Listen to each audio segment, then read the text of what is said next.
about enough? By no means. Ah, splendid country. Hard work, clear mountain air, the scent of pine. A tonic for the soul as well as the body. You know, Mr. Dickens, you'd be mighty welcome to stay on here permanent if you liked. Thank you, horse. It is a temptation. But unfortunately, men have a way of spoiling even the best of things. Mr. Dickens, there's something you don't quite cotton to, and maybe I can explain it to you. Folks around here, well, they judge a man for what he is, not what he was in some other place, whether he was good or bad. You figured everybody ought to like you because of your reputation, but the fact is, all they care about is what they see in you now. And what do they see? Well, it's sort of hard for them to understand why you get so touchy about that copyright business. I mean, after you yourself said that the money didn't amount to nothing. It's sort of hard for me to understand, as a matter of fact. Horse, all this land, your land, you love it very much, don't you? Yes, sir. Then suppose, just for the moment, suppose there were no laws to protect your land, that anybody could come along and take all or part of it. What would you do? My Paul poured his life into this land, Mr. Dickens. I reckon we'd have to fight for it. Then you do understand, horse. I've poured my life into what I write, and I have to fight for it. Yeah. I don't reckon I ever looked at it like that. Few people do. They fail to realize how much a writer gives of himself, how much of his soul is locked into every word. Most men better themselves as they grow older. My father did just the opposite. Many months of my early childhood were spent with him in debtor's prison. Then later, still a small child, I graduated to a blacking factory, filling bottles with shoe blacking for a few pence a week in a dingy basement room. I was sure it was going to be my future, that there'd be nothing else. Many of the stories that amuse and entertain you came out of the struggles and deprivations of those years.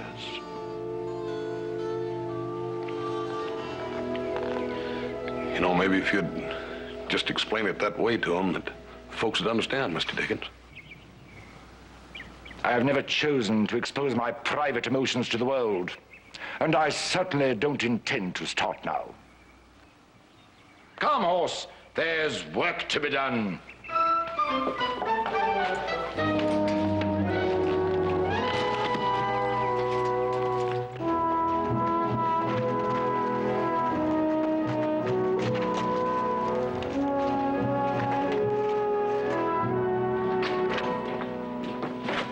Tim. Howdy, Mr. Cartwright. Let me give you a hand there. Sure is a mess, isn't it? Yeah. Mr. Walker said it'd take about 3 weeks to get the place back in working order. Yeah, somebody had to get pretty riled up to do this to Sam. Had trouble with some of your readers lately? Only that Mr. Dickens.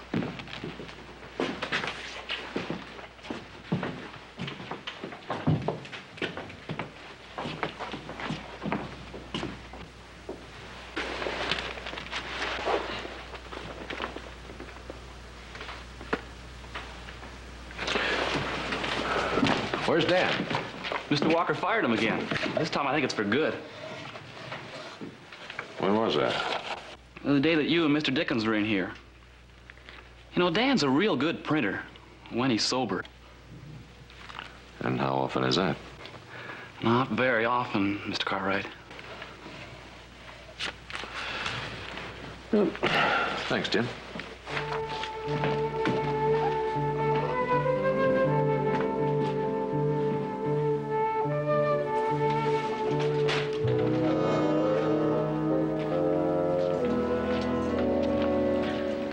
Sam?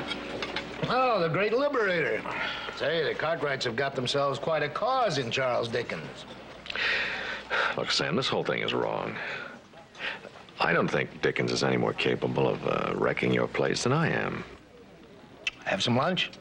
Look, now, as the editor of the Enterprise, you undoubtedly have made some enemies in this town.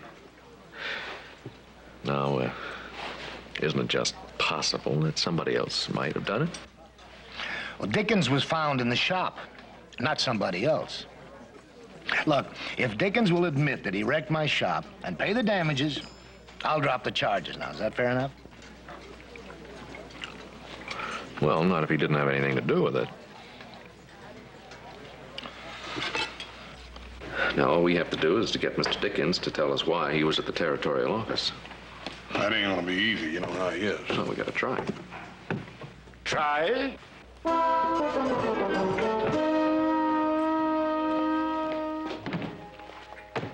What are you going to try? Well, we're going to try to get you to explain what you were doing at the Enterprise. My dear sir, I have no intention of contributing anything further to the outcome of this farce. Now, if one of you young gentlemen would be kind enough to assist me with the valise in my room. Now, hold on there. You saying you're leaving here before the trial? Yes, I do. Even though I personally guaranteed your appearance at that trial? That's right, Mr. Cartwright. So you did. This will play the devil with my timetable. Still, I can't but admire your respect for the law.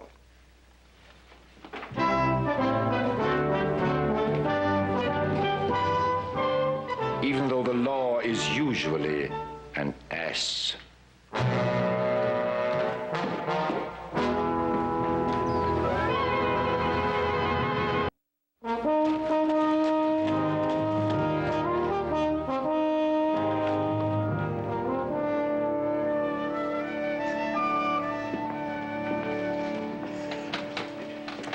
Now, Jeb, you haven't formed an opinion on this case, have you? Nope. You wouldn't be afraid of bringing in a verdict of guilty just because the defendant happens to be a famous English author, would you? I wouldn't be afeard if it was Billy Shakespeare himself.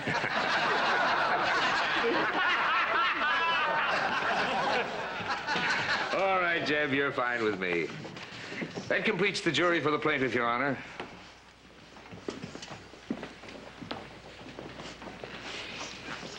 Is the defendant going to challenge the qualifications of this juror? I haven't challenged any of the others, my lord. Dickens, we don't have lords and ladies in this country. From now on, you'll address the bench as Your Honor like everyone else. This person needs counsel, Ben. Well, Your Honor, I tried to get him to engage a lawyer, but he refuses. All right, Rogers. Proceed for the plaintiff. And then the defendant demanded, with threats, that Sam Walker discontinue publication of a certain piece of writing known as the Old Curiosity Shop. Not a certain piece of writing, sir. My piece of writing. Don't interrupt, Dickens. You'll get your turn. And when all his vocal efforts failed, the defendant resorted to a shameful act of violence. In the dead of night, like some marauding redskin, he stole into the office of the plaintiff's newspaper and he wrecked every piece of equipment in the establishment. A wanton and vindictive act that will take many thousands of dollars to repair. Gentlemen of the jury, there is only one verdict you can bring in when I have proven all these facts. The defendant has attempted to bludgeon Sam Walker and the citizens of Virginia City into submission to his arrogant and illegal demands. Now, if you arrive at a verdict of guilty as charged, then you will be known throughout the world as true Americans.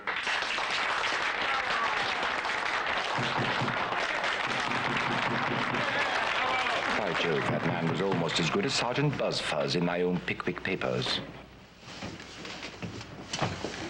All right now, Dickens. We'll hear from you. No comment, Your Honor. Didn't ask for comment. Just want you to open for the defense in the proper manner. There is nothing proper in this whole proceeding, Your Honor. I have no intention of lending myself to a trial here. This is a star chamber, and it is quite obvious to me that you already consider me guilty. You're guilty, all right. Guilty of contempt. That'll be $10. Now, sit down. Look, let me ask for a continuance and get you a lawyer, or at least tell the judge what you were doing at the Enterprise office that night. I've already said all I intend to say, Mr. Cartwright. Now, Dickens, are you going to stand up and say a few words for yourself before I give this case to the jury? I have nothing to say. All right, gentlemen, it looks like that does it. You can retire to the back room to consider the verdict.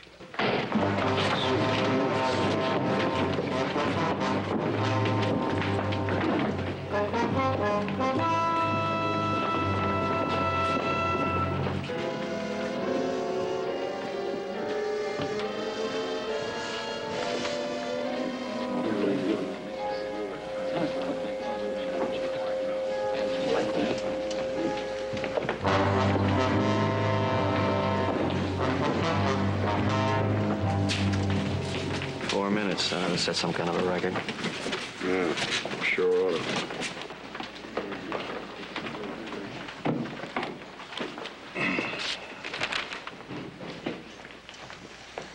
It's guilty as charged. Just the verdict I expected. Or asked for. The defendant has been found guilty. He will pay the plaintiff, let me see, $1,260 plus the cost of the action. And don't forget the $10 I fined you for contempt. Court's adjourned. Not one penny, sir. I'll not pay a single penny. You prefer jail? For the rest of my life, if necessary, rather than submit to this mockery of justice. Your Honor, I know that Mr. Dickens is innocent of the charge. You got proof? Oh, no, not yet, but... Do what's needful, bailiff.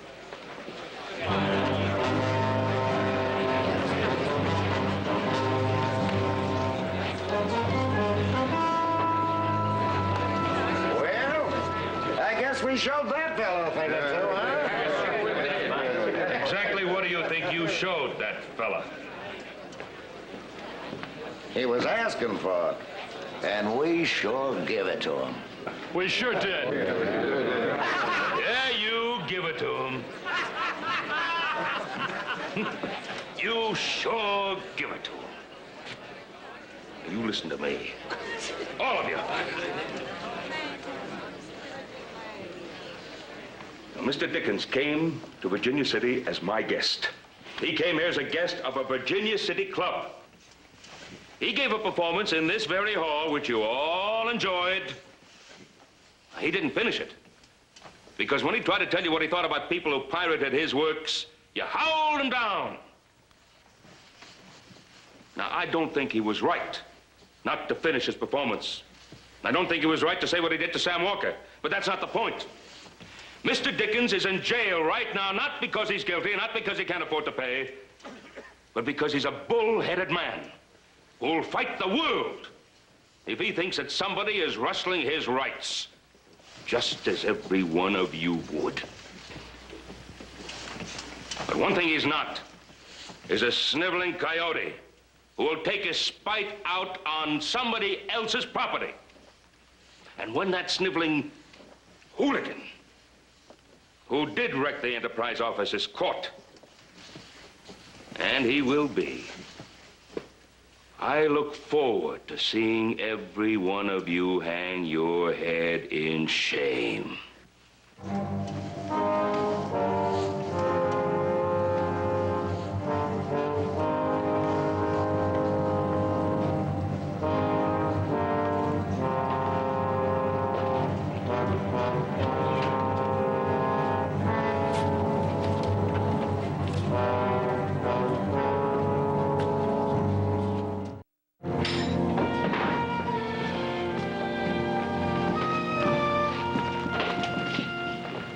Paul, you want me to take Mr. Dickens' stuff into jail to him in the morning? Yeah, as well. My American Notes by Charles Dickens.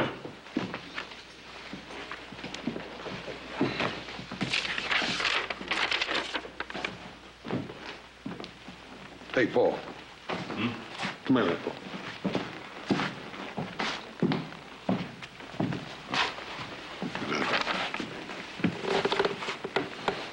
Dear Dickens, I'm ready to come to terms.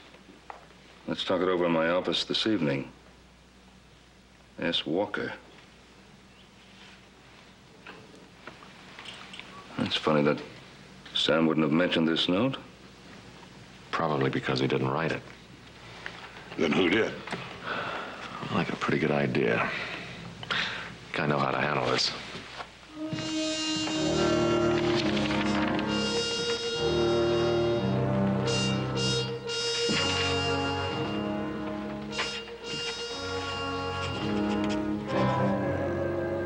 Here's a little petition that a bunch of us are getting together to get Mr. Dickens out of jail.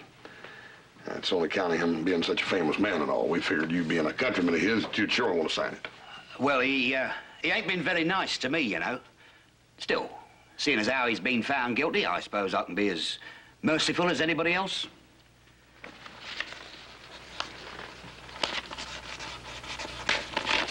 There you are. Adam? What's going on? Just making sure there's no mistake. You wrote this? No, I never wrote nothing. Look at it. That's your handwriting. Well? Well, so what? That don't prove nothing? I think you better have a little talk with the sheriff. I ain't going to jail with the likes of Dickens. Throw out your guns, come on. Come on. I'll shoot, I'll tell you. I'm not joking.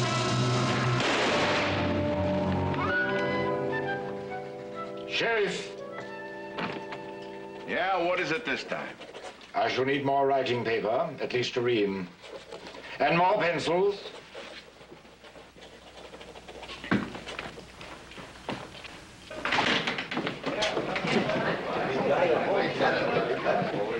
Well, Jim, what's this? Start counting up the collection, Sheriff, and if that ain't enough, we'll get more. Enough for what? For Mr. Dickens, for the damage to the Enterprise and that $10 fine the judge hung on him.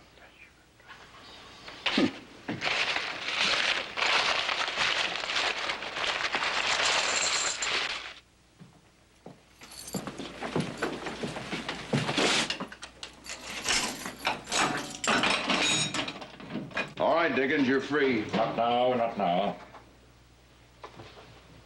Did you say I was free? That's what I said. I wondered how long it would take you people to come to your senses. I shall send for my things.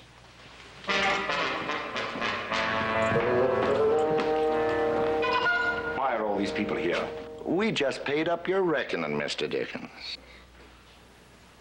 Why? Well, we don't know whether you're done like they say, but we do like the way you stuck by your guns. Yes, sir, Mr. Dickens. Takes a real man not to weaken when it's all going against him. And another thing, that there Oliver Twist you was playing out for us in the social hall, We sure had a lot of fun listening, even though you didn't finish. And some of us figured it ain't right you being in jail, not when you give so much pleasure to people. So we sprung you.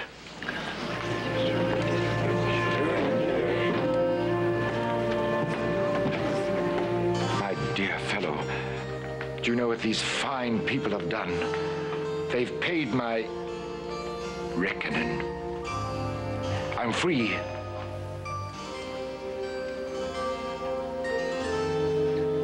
Sheriff, I think you'd best give these good people back their money. What?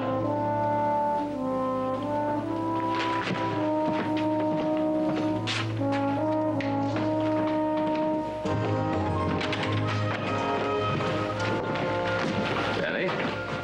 All right, I'm the man you want. Come on, Stoker. Take your hands off me. Mr. Dickens, being as it's all straightened out, maybe you would consider finishing where you left off on Little Oliver, please? I should be delighted.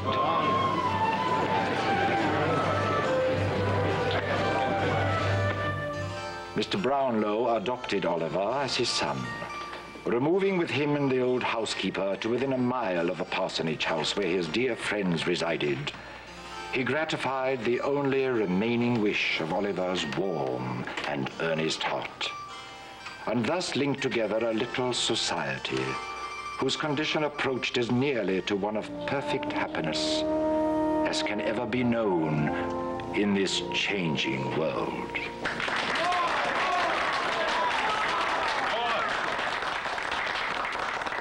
Thank you. Dear, dear friends, thank you. Like my hero, Oliver Twist, you have asked for more. Unlike the gentleman in the white waistcoat, I am very grateful. The more so since you have reminded me of a certain piece of magnificent writing, not my own, which I had almost forgotten.